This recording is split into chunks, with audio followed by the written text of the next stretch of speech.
Innal hamdalillah nahmaduhu wa nasta'inuhu wa nastaghfiruh wa na'udzu billahi min shururi anfusina wa min sayyiati a'malina. May yahdihillahu fala mudhillalah wa may yudlil fala hadiyalah. Wa asyhadu an la ilaha illallah wahdahu la syarikalah wa asyhadu anna Muhammadan abduhu wa rasuluh. Ya ayyuhalladzina amanu taqullaha haqqa tuqatih wa la tamutunna illa wa antum muslimun. Ya ayyuhan nasu taqu rabbakumul ladzi khalaqakum min nafsi wahidah wa khalaqa minha zawjaha wa batha minhuma rijalan katsiran wa nisaa'a. Wattaqullaha alladzi tasaaluna bihi wal arham innallaha kana 'alaikum raqiba. Ya ayyuhalladzina amanu taqullaha wa qulu qawlan sadida yuslih lakum a'malakum wa yaghfir lakum dhunubakum wa may yuti'illaha wa rasulahu faqad faza fawzan 'azima. Amma ba'du fa inna asdaqal hadits kitabullah wa khairal huda huda Muhammadin sallallahu alaihi wa alihi wasallam wa syarrul umuri muhdatsatuha wa kullu muhdatsatin bid'ah wa kullu bid'atin dhalalah wa kullu dhalalatin finnar wa ba'du. Alhamdulillah, ma'asyiral muslimin, ma'asyiral ikhwah wal akhwat fid din rahimakumullah. Kaum muslimin, para pemerhati Roja TV dan Radio Roja dimanapun antum berada, juga para ikhwan dan akhwat yang hadir di Masjid Al-Barkah Al-Mubarak. Alhamdulillah, kita bersyukur kepada Allah Subhanahu wa Ta'ala. Kita kembali memuji Allah Subhanahu wa Ta'ala dan menyanjungnya atas semua limpahan nikmat dan karunia-Nya. Alhamdulillah, di malam hari ini kita dipertemukan kembali di tempat yang mulia ini dalam majelis ilmu yang mulia, mengkaji manhaj Ahlus Sunnah wal Jamaah, mengkaji kitab yang sangat bermanfaat, kitab Kun Salafiyan alal Jaddah, jadilah seorang pengikut manhaj salaf yang sejati, karya dari guru kita, Syekh Abdul Salam bin Salim As-Suhaimi, hafizahullahu ta'ala. Alhamdulillah, saat ini kita menyelesaikan pembahasan di bab terakhir dari kitab ini, ya. Setelah kita melalui bab-bab yang terdahulu, bagaimana penisbatan kepada manhaj salaf, bagaimana bermuamalah dengan orang-orang yang menyelisihi manhaj salaf, beserta dalil-dalil dari Al-Quran dan Sunnah Rasulullah Sallallahu Alaihi Wasallam tentang menyikapi atau mengkritik orang-orang yang menyimpang dari manhaj Ahlus Sunnah wal Jamaah, dan bagaimana penjelasan dari para ulama salaf tentang masalah-masalah yang penting seperti ini.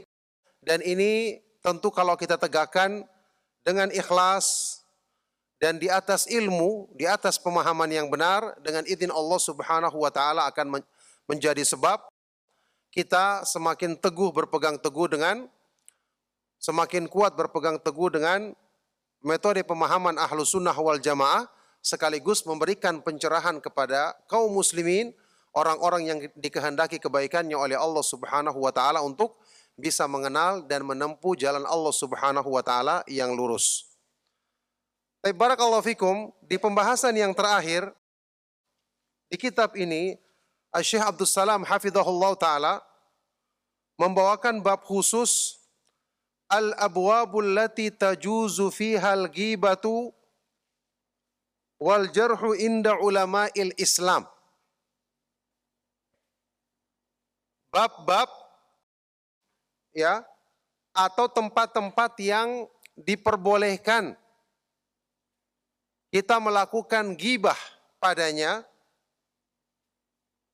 serta mengkritik orang yang melakukan kesalahan menurut para ulama Islam. Ini pembahasan terakhir dari kitab ini, ya. Sekali lagi untuk menegaskan bahwasanya ketika para ulama Ahlus Sunnah wal Jamaah menegakkan nasihat dalam rangka menjaga kemurnian Islam tentu saja, dalam rangka untuk menegakkan perintah Allah Subhanahu wa taala dan Rasul-Nya untuk membersihkan agama ini dari kotoran orang-orang yang ingin mengkaburkan pemahaman agama yang benar atau pentakwilan dari orang-orang yang jahil atau tahrifal ghalin, menyelewengkan makna ayat-ayat Al-Quran dan sunnah Rasulullah Sallallahu Alaihi Wasallam dari orang-orang yang melampaui batas, maka ternyata ini merupakan perkara yang memang ditunjukkan dalilnya dalam ayat-ayat Al-Quran dan hadis-hadis yang sahih dari Rasulullah Sallallahu Alaihi Wasallam, dan telah ada penjelasan dari para ulama terdahulu tentang hal ini. Baik, kita akan baca keterangan Syekh Abdul Salam hafizahullah ta'ala. Dalam pembahasan ini beliau berkata, Qala an-Nawawi rahimahullahu ta'ala, Al-Imam An-Nawawi rahimahullahu ta'ala dalam kitab Riyadhus Shalihin berkata,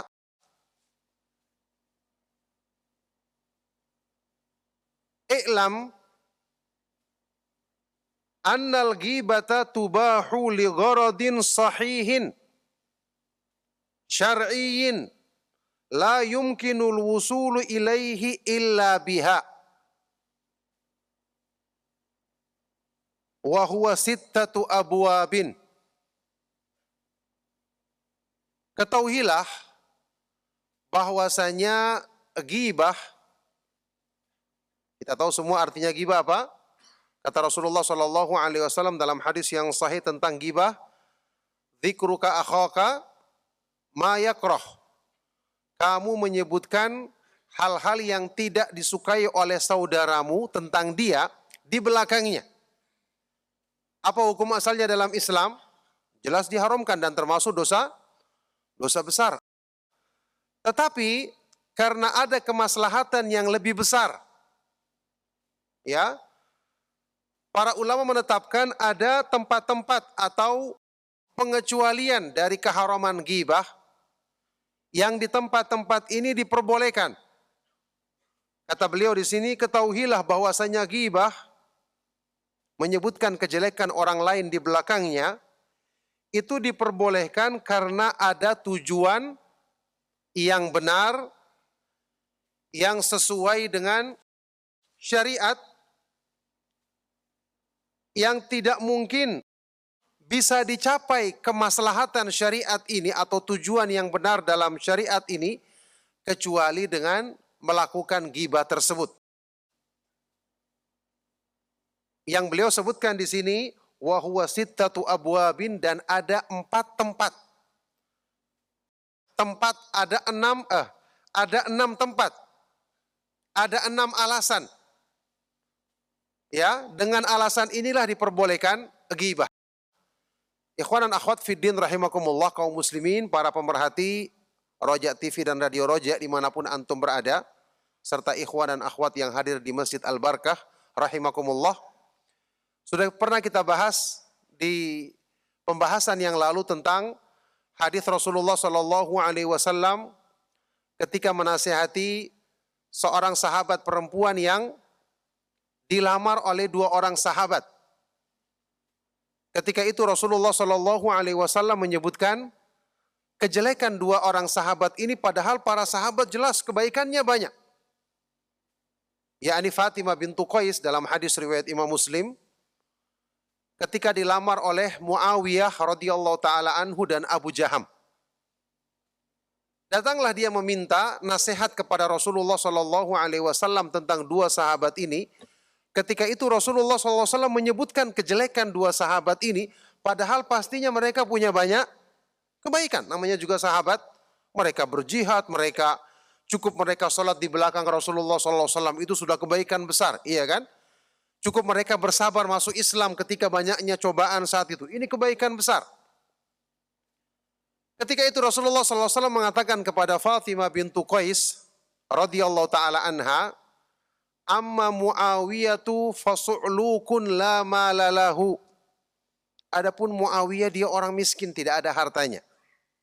Ya, ini resikonya kalau kamu menikah sama dia, ya hidupnya seperti itu. Wa amma Abu Jaham fala yadha'u asahu an atikihi.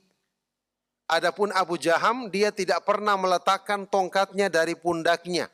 Ya, ini suka memukul istrinya. Resikonya kalau kamu menikah sama dia seperti itu sifatnya.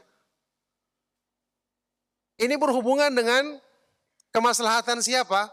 Rasulullah SAW menjelaskan kejelekan dua sahabat ini. Sekarang pertanyaannya, ini termasuk ghibah atau bukan? Kalau dilihat dari bentuknya. Kedua sahabat ini tidak hadir, berarti disebutkan di belakangnya. Dan ini kejelekan atau bukan? Jelas kejelekan, iya kan? Tetapi berhubungan dengan kemaslahatan untuk pernikahan. Dan yang dipertimbangkan di sini seorang perempuan, iya kan? Supaya dia tidak salah pilih. Maka Rasulullah SAW menjelaskan kejelekan dua sahabat yang mulia ini radhiyallahu ta'ala anhuma. Untuk kemaslahatan seorang perempuan. Sekarang bandingkan dengan kemaslahatan kaum muslimin. Kemaslahatan orang-orang awam yang mungkin tertipu dengan penampilan seseorang yang membawa pemahaman yang menyimpang dari sunnah. Dianggap apa yang dibawanya itulah kebenaran. Itulah Islam yang sesungguhnya. Ya, untuk kemaslahatan seorang saja, Rasulullah Shallallahu Alaihi Wasallam, ya tentu perbuatan beliau ini menunjukkan bolehnya hal tersebut. Ketika ada orang bermusyawarah dengan kita, misalnya tentang seseorang yang akan dijadikan mungkin rekan bisnis, atau seperti tadi akan dijadikan suami atau istri, boleh kita menjelaskan kejelekannya, agar dia hati-hati untuk kemaslahatan seorang, apalagi menyangkut kemaslahatan masyarakat kaum muslimin, apalagi menyangkut penjagaan agama, ya, untuk mewujudkan kemaslahatan ini.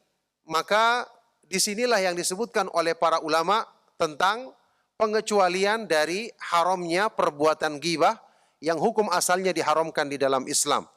Maka jelas tentunya nanti ada niat, harus ada niat yang benar, kemudian ada ilmu, kemudian nanti juga tidak boleh berlapang atau berluas-luas dalam masalah ini, dilakukan sesuai dengan kadar kebutuhannya saja. Baik. Ma'asyiral muslimin, ikhwan dan akhwat fiddin rahimakumullah. Allah Subhanahu wa taala juga menyebutkan di dalam Al-Qur'an, dan ini salah satu di antara dalil yang disebutkan oleh para ulama dalam masalah ini, yaitu di dalam surat An-Nisa ayat 148. A'udzubillahi minasyaitonir rajim. La yuhibbullahu al-jahra bis-su'i minal qawli illa man zulim wa kana Allahu sami'an alima. Allah Subhanahu wa taala tidak menyukai perkataan buruk tentang orang lain yang disebutkan secara terang-terangan, kecuali orang yang dizalimi. Kecuali orang yang dizalimi, dan bahwasanya Allah Subhanahu wa taala Maha mendengar lagi Maha mengetahui. Ini juga menunjukkan kepada kita bahwa mengucapkan perbuatan buruk, menceritakan tentang keburukan orang lain di depan orang lain yang bukan untuk nasihat langsung kepada dirinya, ini tidak diperbolehkan, hanya dikecualikan di sini orang yang dizalimi. Kalau kita merujuk kepada tafsir Ibnu Katsir rahimahullah ta'ala, ada pendapat dari Imam Mujahid, imam besar dari kalangan tabi'in, Mujahid Ibnu Jabr al-Makki rahimahullah ta'ala. Beliau menyebutkan tentang ayat ini berkenaan dengan seseorang yang dizalimi haknya, dalam hal ini dia sebagai tamu. Ya, ini ada seorang yang bertamu ke rumah saudaranya, sesama muslim. ternyata sampai di rumah tersebut dia tidak mendapatkan pelayanan yang sebagaimana mestinya. Ini haknya sebagai tamu, kita tahu ada dalam Islam. Akhirnya setelah dia pulang dari rumah tersebut, dia menceritakan kepada orang lain bahwa si fulan, tuan rumah itu tidak memperlakukan aku dengan jamuan yang pantas. Ini orang yang dizolimi. Haknya tidak ditunaikan dengan sebaik-baiknya oleh tuan rumah. Ayat ini berkenaan dengan apa yang disebutkan dalam kejadian tadi. Sekarang kita lihat. Ini juga berhubungan dengan haknya seorang tamu. Padahal bisa jadi tuan rumah memang kondisinya mungkin sedang kesulitan sehingga dia tidak bisa memberikan pelayanan yang maksimal. Tapi Allah Subhanahu wa taala membolehkan membicarakan kejelekan tuan rumah disampaikan kepada orang lain karena orang ini adalah orang yang dizolimi. Sekali lagi, kalau ini berhubungan dengan kemaslahatan seorang tamu. Kemaslahatan seorang tamu. Perkara ini dibolehkan dan dijadikan pengecualian dari ghibah yang diharamkan, apalagi ketika itu berhubungan dengan kemaslahatan penjagaan agama. Kemaslahatan pemahaman terhadap Al-Quran dan Sunnah Rasulullah Sallallahu Alaihi Wasallam agar tidak dibawa kepada pemahaman yang menyimpang. Maka dalilnya tentu sangat banyak dalam hal ini, sebagaimana yang diterangkan oleh para ulama, supaya kita yakin bahwa untuk urusan-urusan memperingatkan kesalahan orang, dari memperingatkan kesalahan orang-orang yang menyimpang dalam memahami Al-Quran dan Sunnah Rasulullah Sallallahu Alaihi Wasallam, mengingatkan masyarakat tentang bahaya bid'ah, tentu saja tetap diusahakan dengan bahasa yang santun dan lemah lembut. Ini adalah perkara yang memang diperbolehkan di dalam Islam berdasarkan keterangan para ulama kita. Baik, kita akan lihat 6 bab atau 6 tempat yang di situ diperbolehkan ghibah dan merupakan pengecualian dari yang haram dalam hal ini. Al-awwalu, yang pertama, at-tadhallumu, mengadukan perbuatan zalim. Mengadukan perbuatan zalim, contoh seperti yang disebutkan dalam ayat tadi. Atau misalnya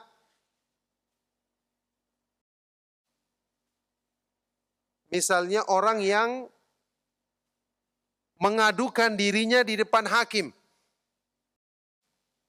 Iya kan? Ada seorang yang dizolimi haknya. Dia ingin mengadukan, mencari keadilan untuk dirinya. Mau tidak mau dia harus sebutkan kesalahan orang yang menzolimi dirinya. Iya kan? Karena tidak akan bisa ditegakkan hukum kalau dia tidak menceritakan tentang apa yang terjadi, apa yang kejadian yang sebenarnya, orang ini mengambil haknya, apa sebabnya, dan seterusnya. Ketika dia mengadukan pengaduan kepada hakim, kepada pemerintah kaum muslimin, maka ini hal yang diperbolehkan. Baik.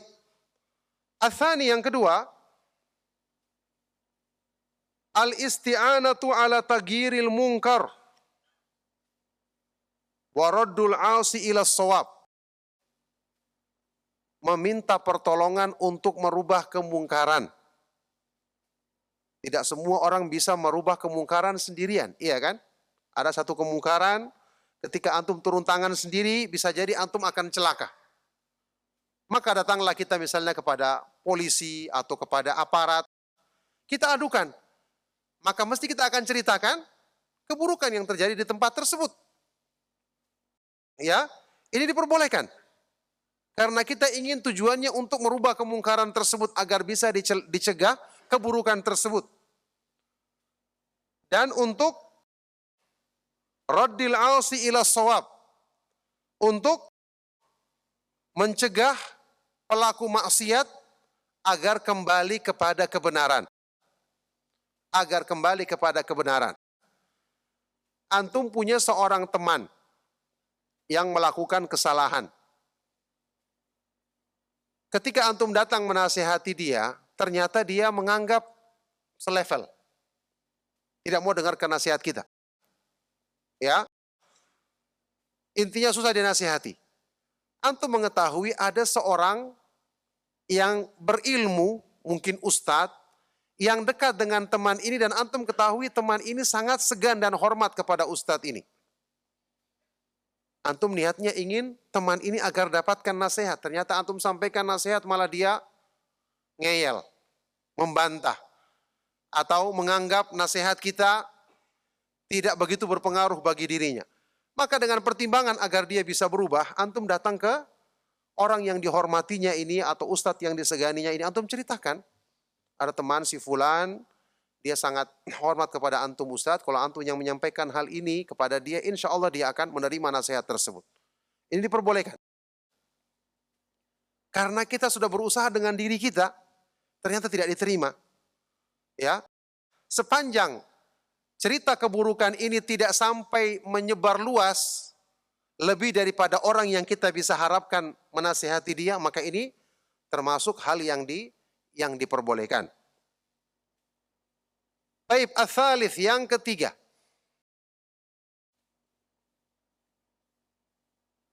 Al-istifta. Al-istifta, meminta fatwa kepada orang yang berilmu tentang satu permasalahan yang berhubungan dengan kejelekan orang lain. Antum pernah dengar kisah istri Abu Sufyan yang datang mengadu kepada Rasulullah SAW yang menyebutkan bahwa suaminya pelit, tidak memenuhi kebutuhan nafkah yang sesuai untuk anak dan istrinya. Ini menyebutkan kejelekan.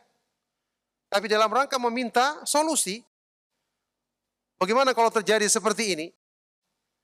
Ya, maka Rasulullah SAW mengatakan, khudhi ma yakfiki wa ibnaki bil ma'ruf. Ambillah hartanya yang mencukupi dirimu dan anakmu dengan cara yang baik. Ya, ini meskipun kamu ambil secara diam-diam, yang penting itu mencukupi, tidak berlebihan dari itu, maka diperbolehkan. Ini ketika dia mengadu, dia menceritakan kejelekan suaminya. Tapi karena babnya apa? Meminta fatwa. Meminta penjelasan hukum agama dalam hal ini. Maka ini termasuk hal yang diperbolehkan. Tentu saya di sini, ya, jamaah sekalian rahimakumullah, tetap saja sebagian dari para ulama menjelaskan, ya, menyebutkan keburukan di sini kita usahakan dijadikan lingkupnya sesempit mungkin. Maksudnya begini, kalau seandainya waktu kita mengadukan kejelekan seseorang kepada ustadz misalnya, agar dinasihat, atau kita ingin meminta fatwa, seandainya kita bisa menjelaskan secara umum saja, ya kan, tanpa perlu dirinci, kita sebutkan secara umum tanpa perlu dirinci, misalnya minta fatwa. Tidak perlu kita sebutkan kepada ustadz tersebut orang yang dimaksud karena mungkin dia kenal. Katakan saja, ustadz, ada seorang yang berbuat seperti ini, bagaimana kira-kira cara mengatasinya? Kalau seandainya dengan cara umum seperti ini, secara garis besar seperti ini mencukupi, tercapai tujuan, maka itu yang ditempuh. Kalau tidak bisa harus dengan rinci, maka ini termasuk hal yang diperbolehkan. Jadi tentu dalam masalah ini juga tidak boleh kita berluas-luas karena ini sesuatu yang asalnya tidak diperbolehkan. Barakallahu fikum. Nah, baik, ar-rabi', yang keempat. Tahdhirul muslimina minasyarri wa nasihatuhum. Memperingatkan kaum muslimin dari keburukan serta memberikan nasihat kepada mereka. Jelas kalau sudah menyangkut keburukan dalam masalah agama, karena ini menyangkut kemaslahatan besar, apalagi berhubungan dengan penjagaan terhadap agama, ini jelas adalah perkara yang diperbolehkan, dan inilah yang menjadi dasar ketika para ulama Ahlus Sunnah wal Jamaah, antum tahu, dalam kitab-kitab hadis ketika para ulama mengkritik rawi hadis, ya, yang kita ketahui di antara rawi-rawi tersebut banyak orang-orang yang soleh, ahli ibadah, orang-orang yang zuhud dalam kehidupan di dunia. Mereka punya kesalahan sedikit dalam masalah riwayat hadis, dijelaskan oleh para ulama. Ya, orang ini jujur tapi yahimu qalilan, ada kesalahannya sedikit. Jujur tapi dia yukhti, dia pernah melakukan kekeliruan. Ikhtalat, tercampur hafalannya. Di akhir hidupnya tercampur hafalannya. Atau ketika dia mendapatkan tugas sebagai qadhi hakim tercampur hafalannya. Ini disebutkan di dalam kitab-kitab jarh wa ta'dil, dan ini merupakan kritikan karena kemaslahatannya apa? Untuk penjagaan terhadap kemurnian sunnah Rasulullah sallallahu alaihi wasallam. Ingat perkataan yang masyhur dari Imam Ahmad bin Hanbal rahimahullah taala dalam hal ini, ketika beliau ditanya tentang para ulama ahli hadis yang senantiasa mengkritik para rawi, apa kata beliau? Idza sakattu ana wa sakatta anta, kaifa ya'riful jahilu as-sahiha minas saqim. Kalau saya diam dan kamu juga diam, maka bagaimana mungkin orang yang jahil mengetahui mana hadis yang sahih dan mana hadis yang lemah? Ya, kalau semua ustadz tidak menyebutkan tentang penyimpangan bid'ah, tidak menyebutkan tentang penyimpangan-penyimpangan dari manhaj Ahlus Sunnah wal Jamaah, bagaimana antum bisa mengikuti kajian sunnah saat ini? Tentu semua taufik dari Allah Subhanahu wa taala. Tapi sebabnya apa? Sebabnya karena ada orang-orang yang menjelaskan inilah jalan sunnah. Kalau seandainya dari dulu tidak pernah kita membahas tentang hadis perpecahan umat, kita akan tahu ada golongan yang selamat, ada golongan Thaifatul Mansurah, Ahlus Sunnah wal Jamaah, kita tidak akan tahu. Kita akan menganggap semua sama. Ya. Tapi alhamdulillah karena hadis ini dibahas, ada daurah kita baca kitab Jalan Golongan yang Selamat, Minhajul Firqatin Najiyah, di awal-awal kita ngaji tulisan Syekh Muhammad bin Jabil Zainu rahimahullah ta'ala. Alhamdulillah banyak hal-hal yang kemudian kita faham. Kemudian meningkat kita bahas mengenai masalah tauhid, penyimpangan-penyimpangan syirik, syubhat-syubhatnya. Alhamdulillah dengan izin Allah kita semakin kuat berpegang teguh dengan tauhid. Kita membahas tentang sunnah, ibadah-ibadah yang sesuai dengan sunnah. Kemudian yang menyimpang dari sunnah, alhamdulillah kita semakin kuat berpegang teguh dengan sunnah, dengan dalil, serta tidak lagi berfanatik sebagaimana yang dilakukan oleh sebagian orang. Tentu saja ini memang ya akan menimbulkan risiko orang-orang yang akan tersinggung ketika ditegur. Tapi sekali lagi kita katakan ini adalah pertimbangannya karena kemaslahatan agama dan kemaslahatan umum kaum muslimin. Maka dengan alasan inilah para ulama Ahlus Sunnah wal Jamaah menegakkan nasihat di jalan Allah Subhanahu wa taala, tentu dengan niat yang benar. Barakallahu fikum. Al-khamis, yang kelima, an yakuna mujahiran bi fisqihi wa bid'atihi.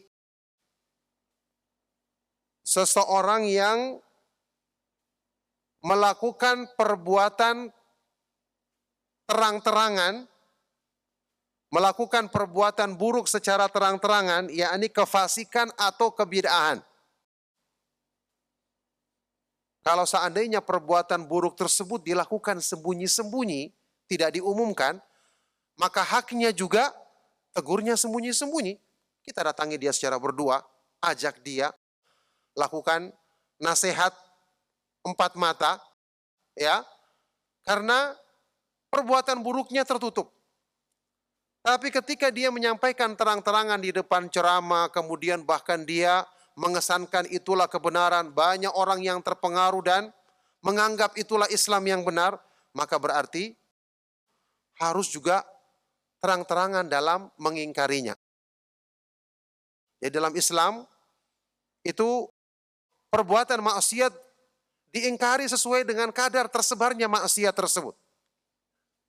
Sama dengan waktu kita membahas taubatnya orang yang melakukan perbuatan bid'ah misalnya. Karena dia melakukan terang-terangan, berarti taubatnya dia tidak bisa sembunyi-sembunyi, harus dia menjelaskan. Ya, sebagaimana yang diterangkan oleh para ulama seperti Imam Ibnu Qayyim rahimahullah taala ketika menyebutkan makna firman Allah Subhanahu wa taala tentang tobatnya orang-orang yang melakukan menyembunyikan makna dari ayat-ayat Al-Qur'an, termasuk dalam hal ini adalah pelaku bid'ah. Allah Subhanahu wa taala berfirman, "Illal ladzina tabu wa aslahu wa bayyanu." Kecuali orang-orang yang bertobat. Ini tahapannya. Kemudian dia memperbaiki dirinya dan menjelaskan kesalahannya tersebut. Jadi tidak cukup cuma dia mengatakan saya telah bertobat, saya telah berubah. Insya Allah kalau hubungannya dengan Allah Subhanahu wa taala maka Allah Maha Pengampun lagi Maha Penyayang. Tapi bagaimana dengan pengikutnya? Kaum muslimin yang sudah terpengaruh dengan ucapannya. Bagaimana dengan orang-orang yang menganggap apa yang dilakukannya selama ini benar, yang kemudian ketika dia tidak mengatakan saya telah bertobat, dia tidak merinci, orang tidak mengetahui bertobat dari mana. Maka dia harus menjelaskan. Dia harus menyebutkan satu perbuatan yang pernah dulu dia benarkan atau dia mengajak orang lain untuk mengikutinya, bahwa perbuatan ini yang saya pernah lakukan, saya telah bertobat darinya, karena ternyata ini tidak sesuai dengan dalil, ini menyimpang dari manhaj Ahlus Sunnah wal Jamaah. Ini yang diterangkan oleh para ulama kita demikian. Jadi sesuai dengan kadar tersebarnya keburukan tersebut, demikianlah ya kita mengingkarinya atau ketika kita ingin bertobat darinya. As-sadisu yang keenam,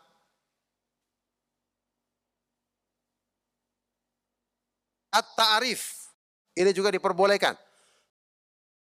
Untuk at-ta'rif, memperkenalkan seseorang. Ya, jadi dalam kondisi-kondisi tertentu ini biasanya terjadi pada rawi hadis. Ada seorang rawi yang dikenal dengan satu gelar tertentu. Ternyata gelar ini menunjukkan makna yang kurang baik. Fa idza kana al-insanu ma'rufan bilaqabin, jika seseorang itu terkenal dengan laqab atau gelar tertentu, julukan tertentu begitu. Misalnya al-a'ma, orang buta. Ini kan celaan. Tapi masalahnya orang ini dikenal dengan nama tersebut. Kalau nanti disebutkan dengan nama yang lain, orang malah tidak mengenalnya. Al-A'raj, seorang yang pincang.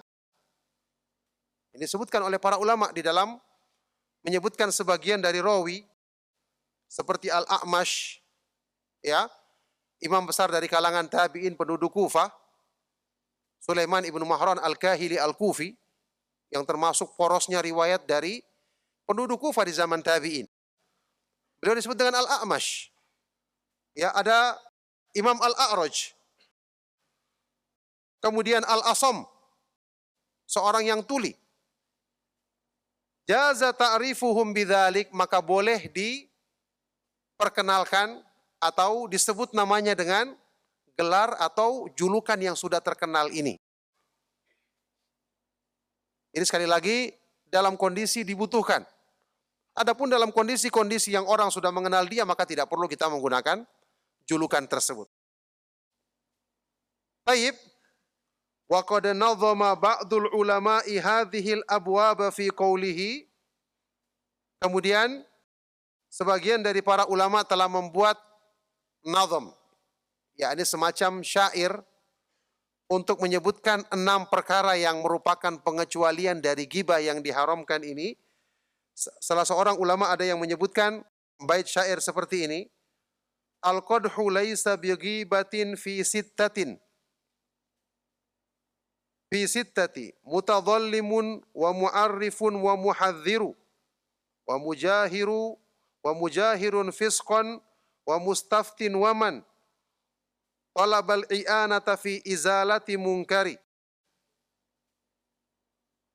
Al-qadah, mencela orang lain, bukanlah termasuk ghibah dalam 6 permasalahan. dalam 6 tempat. Mutadzalim, orang yang mengadukan kedzaliman. Yang kedua, mu'arrif, orang yang menyebutkan seseorang dengan julukan yang sudah dikenal. Wa muhadzir, dan orang yang memperingatkan kaum muslimin dari kesalahan atau perbuatan bid'ah yang dilakukan oleh seorang tokoh bid'ah misalnya. Wa mujahirun fisqan, dan orang yang menampakkan terang-terangan perbuatan fasik. Kemudian orang yang mustaftin, meminta fatwa. Dan wa man talaba, dan orang yang meminta pertolongan untuk menghilangkan kemungkaran. Jadi 6 perkara ini, ya, kita ingat ini termasuk perkara yang hal-hal yang diperbolehkan melakukan ghibah padanya, dan ini adalah alasan yang dibenarkan di dalam syariat. Ditambahkan di sini oleh Syekh As-Suhaimi hafizahullah taala, Syekh Abdul Salam As-Suhaimi hafizahullah taala, qultu, aku katakan, wa qad dzakara Syekhul Islam Ibnu Taimiyah rahimahullah taala fi jawazi ghibatil mubtadi syartaini. Syekhul Islam Ibnu Taimiyah rahimahullah taala telah menyebutkan ada 2 syarat diperbolehkannya kita menyebutkan keburukan ahlul bid'ah di belakangnya, yakni menggibai ahlul bid'ah. Harus ada syaratnya. Ada 2 syaratnya. Al-awwal, asyartul awwal, syarat yang pertama apa? Al-ilmu. Harus kita memiliki ilmu. Ilmu tentang masalah tersebut adalah benar-benar bid'ah dan telah tersebar. Sehingga butuh untuk diperingatkan kaum muslimin dari bahaya bid'ah tersebut. Ilmu untuk kita mengetahui juga bahwa orang yang melakukan atau menyebarkan bid'ah ini benar-benar penyebaran bid'ah tersebut bersumber dari dirinya, jadi bukan cuma katanya dia bilang seperti ini. Ada kabar dia melakukan perbuatan seperti ini, tidak boleh.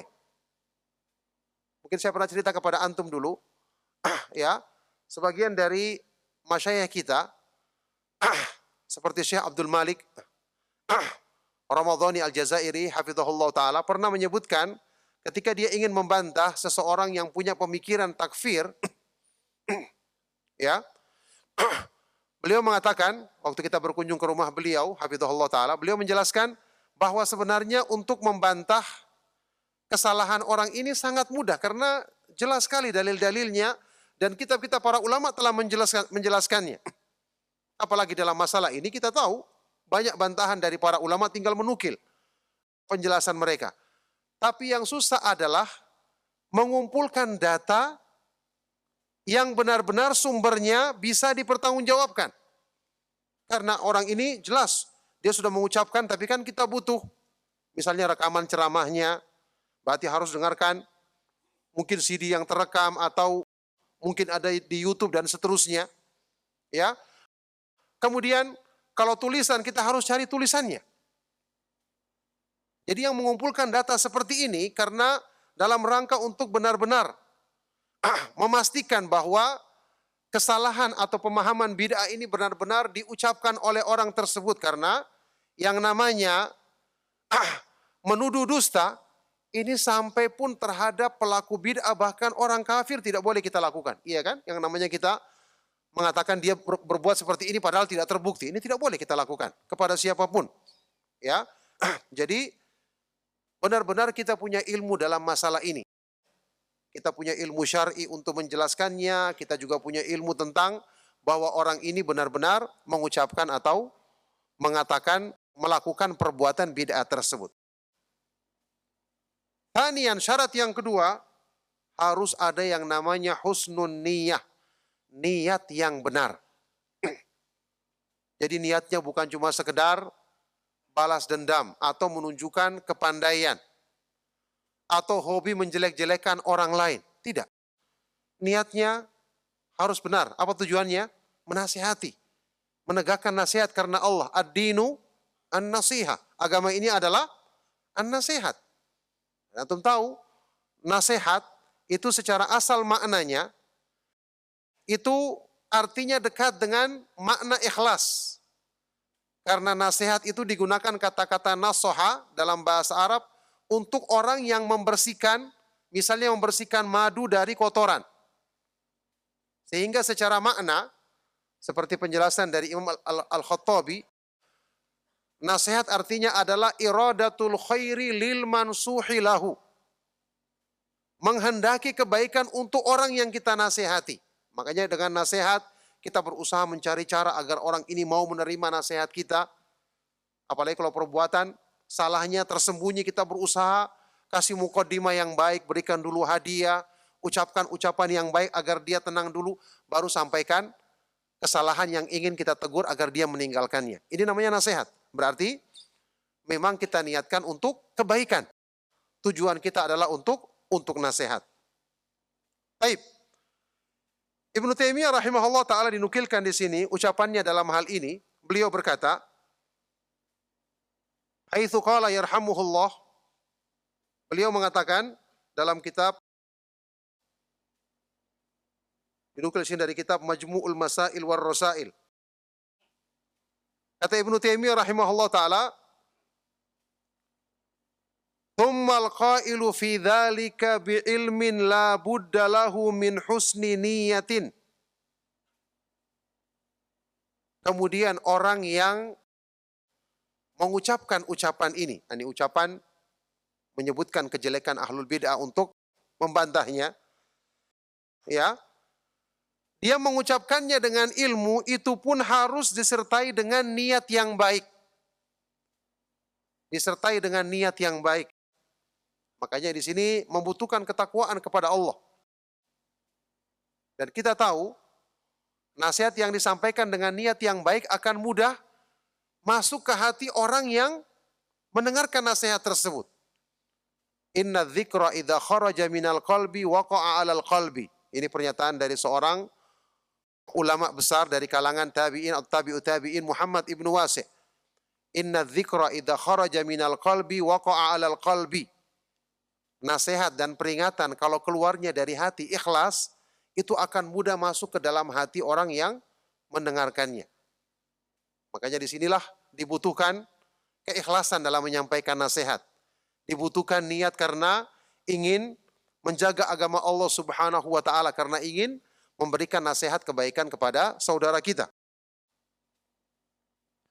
Falau takallama bihaqqin yaqsudul uluwa fil ardi awil fasada kana bimanzilatil ladzi yuqatilu hamiyatan wa riya'an.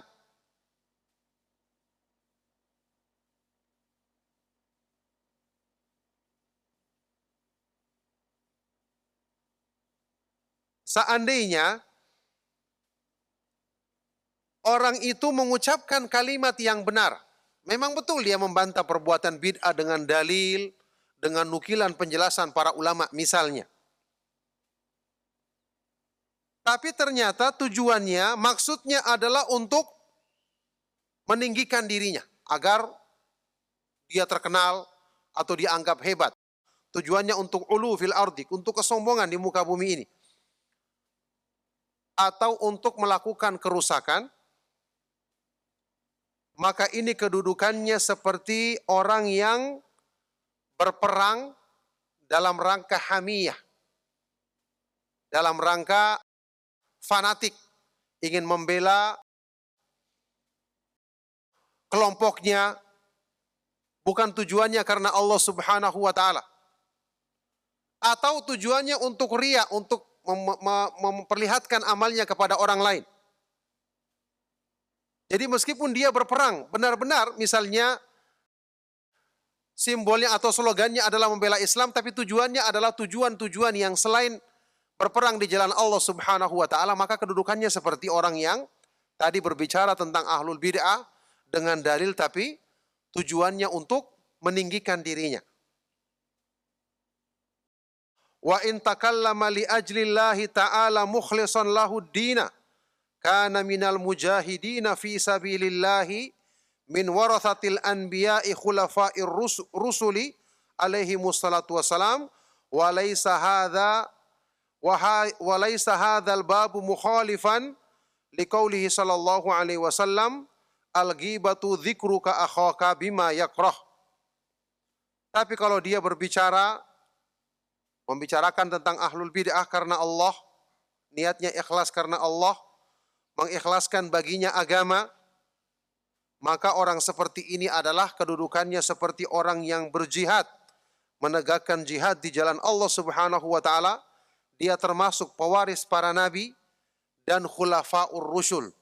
Ya, dia adalah termasuk khalifah para rasul alaihi wassalatu wassalam di muka bumi ini, dan ini tidaklah bertentangan dengan larangan ghibah yang disebutkan dalam hadis Rasulullah sallallahu alaihi wasallam, al-ghibatu dzikruka akhaka bima yakrah. Ghibah itu adalah ketika kamu menyebutkan tentang saudaramu kejelekan atau menyebutkan sesuatu yang tidak disukainya. Maka di sini Ibnu Taimiyah menjelaskan syarat tadi, ilmu dan ikhlas. Inilah yang menjadi sebab diperbolehkannya seseorang menyebutkan kejelekan orang lain dalam rangka untuk menegakkan agama Allah Subhanahu wa taala. Itu di adzan ya. Baik. Barakallahu fikum, insyaallah kita cukupkan sampai di sini. Setelah selesai salat Isya kita lanjutkan membaca keterangan yang masih tersisa dari penjelasan Syekhul Islam Ibnu Taimiyah rahimahullah taala. Sallallahu wasallam wa barak ala nabiyina Muhammad wa ala alihi wa sahbihi wa man tabi'ahum bi ihsanin ila yaumiddin walhamdulillahi rabbil alamin. Wassalamualaikum warahmatullahi wabarakatuh. Roja TV, saluran tilawah Al-Quran dan kajian Islam. Karena sesungguhnya saudara sama muslim di sini yang disebutkan di dalam hadis tadi, kamu menyebutkan kejelekan saudaramu, menyebutkan hal yang tidak disukainya, menyebutkan kejelekannya. Saudara di sini adalah seorang mukmin. Saudara kita di sini adalah orang yang beriman. Dan saudara orang yang beriman, kalau dia jujur dalam imannya, benar dalam imannya, mestinya dia tidak membenci kebenaran yang dicintai oleh Allah Subhanahu wa taala dan Rasulnya. Yakni ketika kita menyebutkan kejelekan saudara kita tersebut, tapi dalam rangka menegakkan agama Allah Subhanahu wa taala, contoh seperti tadi, orang yang melakukan perbuatan bid'ah, tersebar perbuatan bid'ahnya, kita nasihati kaum muslimin untuk menjauhinya. Mestinya kalau imannya benar, dia tidak akan membenci kebenaran yang ini dicintai oleh Allah dan Rasulnya. Meskipun itu dalam persaksian untuk dirinya sendiri, persaksian yang dianggap merugikan dirinya sendiri atau orang-orang yang keluarganya sendiri. Bahkan hendaknya dia berusaha untuk menegakkan keadilan dalam masalah ini dan berusaha untuk menjadi saksi karena Allah, meskipun dalam hal yang berhubungan dengan saksi untuk memberatkan dirinya sendiri atau kedua orang tuanya atau kerabatnya. Ini dalam masalah ini, kalau seseorang yang imannya itu benar, sampai pun sesuatu yang dianggap menjelek-jelekkan dirinya, tapi kalau dalam rangka untuk kebaikan, apalagi dalam tujuan yang dicintai oleh Allah Subhanahu wa taala dan Rasulnya, maka tentu harusnya dia tidak membenci hal tersebut. Wa mata kariha hadzal haqqa kana naqisan imanuhu yanqusu min ukhuwatihi biqadri ma naqasa min imanihi. Tapi ketika dia tidak menyukai kebenaran seperti ini, berarti ini menunjukkan imannya kurang sempurna. Maka berarti akan berkurang persaudaraan kita karena dia sesuai dengan kadar keimanannya yang berkurang itu. Falam yu'tabar karahatuhu minal jihatil lati naqasa minha imanuhu. Maka dari sisi ini tidak perlu diperhitungkan ketidaksukaannya dari arah yang di situ memang imannya sedang kurang. Idh karahatuhu lima yuhibbuhu Allah wa rasuluh tujibu takdima mahabbatallahi wa rasulihi. Karena kebenciannya terhadap hal yang dicintai oleh Allah dan Rasulnya mengharuskan kita harusnya mendahulukan kecintaan Allah subhanahu wa ta'ala dan Rasulnya. Kama qala ta'ala, sebagaimana firman Allah subhanahu wa ta'ala, wallahu wa rasuluhu ahaqqu an yurduh. Allah dan Rasulnya lebih berhak untuk kita cari keridhoannya. Ini penjelasan dari Syekhul Islam Ibnu Taimiyah rahimahullah ta'ala tentang syarat dan juga perkara-perkara yang diperbolehkan untuk kita melakukan gibah padanya. Oleh karena itu orang yang mungkin menjadi sasaran dalam gibah di sini, kalau dia benar keimanannya, mestinya dia tidak membenci hal tersebut, karena di sini tujuannya adalah untuk mendahulukan kecintaan Allah subhanahu wa ta'ala dan Rasulnya. Taib, di bagian penutup dari kitab ini, Syekh Abdul Salam As-Suhaimi hafizahullah ta'ala menambahkan penjelasan, wa nakhtimu hadhihi durus bima dzakarahu Syekh Bakar Abu Zaid fil mabhasit tasi' min kitabihi Hajril Mubtadi'. Kita akan menutup pembahasan kitab ini dengan penjelasan yang disebutkan oleh Syekh Bakar Abu Zaid rahimahullah ta'ala di pembahasan yang ke-9 dari kitabnya Hajrul Mubtadi', memboikot pelaku bid'ah. Ya, uqubatu man walal mubtadi'ah, di pembahasan tentang hukuman yang diberikan kepada orang yang loyal kepada pelaku bid'ah. Haitsu qala hafizahullah, ya, di mana beliau berkata, ya, ketika itu dinukil, tentu beliau masih hidup, sekarang sudah meninggal rahimahullah. Kama annal mutakallima bil batili syaitanun natik fasakitu anil haqqi syaitanun akhras. Kama qala Abu Ali Ad-Daqqaq al-mutawaffa sanata 60 wa 400 lil hijrah rahimahullah. Ya, kata beliau, sebagaimana orang yang berbicara dengan kebatilan, dia itu adalah syaitan yang bisa ngomong. Maka begitu pula orang yang mendiamkan kebenaran, maka dia adalah syaitan yang bisu. Jadi dua-duanya beresiko kalau tidak menempatkan pada tempatnya. Ya, jadi ketika berbicara dengan kebatilan, dia sama dengan syaitan yang bisa ngomong. Sementara ketika kebenaran dia diamkan, maka dia sama dengan syaitan yang bisu. Ini seperti pernyataan Imam Abu Ali Ad-Daqqaq yang meninggal tahun 406 Hijriah. Semoga Allah merahmatinya. Baik. Wa minas sunani tsabitah, termasuk sunnah atau hadis yang sahih. Qaulun Nabi sallallahu alaihi wasallam, sabda Rasulullah sallallahu alaihi wasallam, al-mar'u ma'aman ahabba. Seseorang akan dikumpulkan bersama yang dicintainya. Wa qad qala Anasun radhiyallahu taala anhu. Anas bin Malik ketika mengomentari hadis ini hadis riwayat Bukhari Muslim, ya. Anas bin Malik radhiyallahu taala anhu ketika mengomentarinya berkata, Fama farihal muslimuna bi syai'in ba'dal Islam farahahum bihadzal hadis. Tidaklah kaum muslimin merasakan kegembiraan setelah masuk Islam seperti gembiranya mereka ketika mendengarkan hadis ini. Karena kita akan dikumpulkan bersama orang yang kita cintai. Ya, kalau kita mencintai para sahabat radhiyallahu taala anhum ajma'in, apalagi mencintai Rasulullah sallallahu alaihi wasallam, maka kita akan dikumpulkan bersama mereka di dalam surga nanti. Semoga Allah Subhanahu wa taala mudahkan itu bagi kita semua.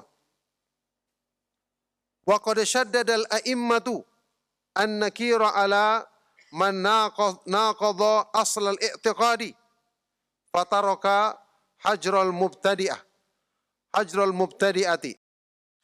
Maka sungguh para imam ahlu sunnah sangat keras mengingkari orang-orang yang menyelisihi landasan keyakinan atau landasan akidah Ahlussunnah wal Jamaah ini, yaitu orang-orang yang meninggalkan sikap memboikot pelaku bid'ah. Jadi memboikot pelaku bid'ah atau ahlul bid'ah ini merupakan bagian dari prinsip dasar akidah Ahlussunnah wal Jamaah. Karena termasuk dari prinsip al-wala' wal bara', menempatkan cinta dan kebencian karena Allah Subhanahu wa taala. Taib. Wa fi ma'radi raddi Syekhul Islam Ibnu Taimiyah rahimahullah ala al-ittihadiyah qala. Dan ketika Syekhul Islam Ibnu Taimiyah rahimahullah telah menyebutkan di sela-sela bantahannya terhadap pemahaman ittihadiyah, orang-orang yang menyatakan keyakinan kufur Allah Subhanahu wa taala menyatu dengan makhluknya, ta'ala Allah amma yaquluna uluwan kabira, maha tinggi dan maha suci Allah dari ucapan yang sangat buruk tersebut. Kata Ibnu Taimiyah, wa yajibu uqubatu kulli man intasaba ilaihim aw dhabba anhum aw athna alaihim aw azzama kutubahum aw urifa bimusa'adatihim wa muawanatihim aw karihal kalama fihim aw akhadha ya'tadhiru lahum bi anna hadzal kalama la yadri ma huwa aw man qalahu innahu sannafa hadzal kitab. Wajib untuk memberikan hukuman pada setiap orang yang menisbatkan diri kepada mereka atau membela mereka atau memuji mereka atau mengagungkan kitab-kitab mereka, atau diketahui dia membantu mereka dan menolong mereka, atau membenci orang yang mengkritik, meluruskan kesalahan mereka, atau orang yang memberikan udzur kepada mereka, ya, dengan mengatakan ucapan ini tidak diketahui apa hakikatnya atau siapa yang mengatakannya, atau dia menulis kitab ini, berbagai macam udzur. Ini harus diberikan hukuman terhadap orang-orang yang mendukung atau membantu kebid'ahan, memberikan udzur kepada pelaku bid'ah seperti ini.